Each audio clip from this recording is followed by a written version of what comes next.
Hi, I'm Charisse Waterworth, and 11 years ago we had a very, I guess it's kind of unique because I don't know very many people that experience premature babies, but kind of a unique story. We had one child already. He was about 2 years old, and we had had one miscarriage, and then we got pregnant again, and this time around 5 or 6 weeks gestation, I had some spotting and a little bleeding, and I thought maybe I was going to lose the baby again. Around 24 weeks pregnant, I had some more significant bleeding, and we were concerned, and we ended up in the emergency room again, and they told us that the baby wasn't doing well, so they life flighted me to Billings up to St. Vincent's Hospital there. We still didn't necessarily know why I was bleeding, but we knew that I was far enough along that the baby could definitely be viable. I got my second or third rejection or denial letter from the insurance company, and I started to hyperventilate.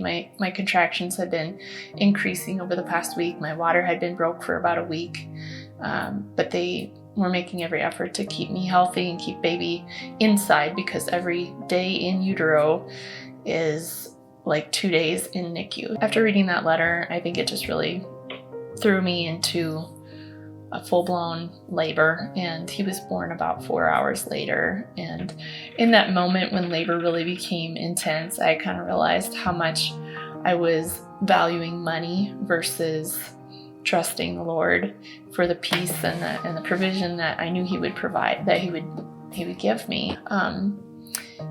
He was born at 27 and a half weeks. I had him naturally. When he came out, he gave a little cry, just a quick little cry. I didn't know if he would cry or not. The doctors said sometimes they do, sometimes they don't. But at such an early age, his lungs weren't mature enough to keep working, and they have to intubate. So he was on a ventilator for about 24 hours. Then they transitioned him to a nasal cannula and oxygen that way, and then he kind of had a honeymoon period. He was only 2 pounds 2 ounces when he was born, so they always drop a little bit, so he was like right around 2 pounds. They would do I don't remember if it was x-rays or CAT scans or exactly what they would do to check his brain, but to see if he had any brain bleeds, because cerebral palsy, brain bleeds and cerebral palsy were a very real possibility for him.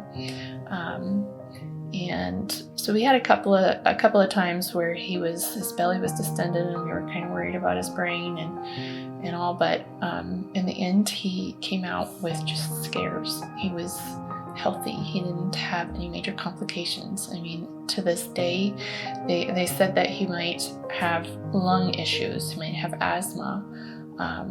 He is healthy.